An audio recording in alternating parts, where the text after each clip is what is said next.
Q news అందించే అవకాశాన్ని సద్వినియోగం చేసుకోండి.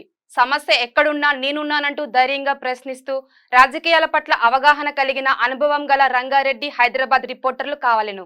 సంప్రదించవలసిన నెంబర్లు 8688926084. ఎమ్మెల్సీ కవితకు అస్వస్థత. ఢిల్లీ ఎయిమ్స్ లో వైద్య పరీక్షలు నిర్వహించారట. ఆమెకు పానం బాగాలేదట.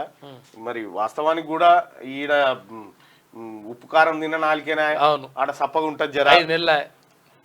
మార్చి 26 తారీఖు ఏమి పోయింది. సప్పిడి బువ్వ మరి ఏం పెట్టిరో ఏం కథనో 6 గంటలకే నిద్రపోవన్నా పొద్దుగాల 6 గంటలకి వేలలు తప్పి మిస్ అవుతా ఉన్నాయి. ఇక సరే ఏదేమైనప్పటికి కూడా నేనైతే ఒకటి చెప్తా ఉన్నా, కవిత గారు జైలుకు పోతే ఆరోగ్యం సెట్ అవుతుంది. బాధ ఏం నువ్వు సంపూర్ణ ఆరోగ్యంతో ఉండాలి, ఉంటావు కూడా.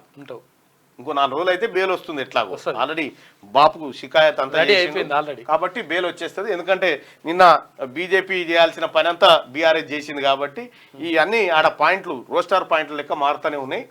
ఏడా నరేంద్ర మోడీ దగ్గర ఒక్కొక్క టిక్కు పెట్టుకుంటున్నా, చేసిరా పని చేసిరా, ఉపాధి హామీ కూలి పని చేసిరా అన్నట్టుగా టిక్కులు పెట్టుకుంటున్నా జల్దీనే అవుతుంది.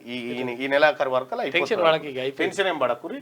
అస్వస్థత గురైంది ఆమె. వైద్య పరీక్షలు నిర్వహించుకోవాలి, ఆమె త్వరగా కోలుకోవాలని మనసారా కోరుకుంటాను. అయితే ఒక రిక్వెస్ట్ ఏంటంటే కోర్టుకు కూడా ఆమె సంపూర్ణ ఆరోగ్యవంతురాలయ్యేదాకా ఆమెను ఎంతైతే ఆరోగ్యంతో తీసుకుపోయారో అంతే ఆరోగ్యవంతులను చేసిన తర్వాతనే మీరు బయటకు.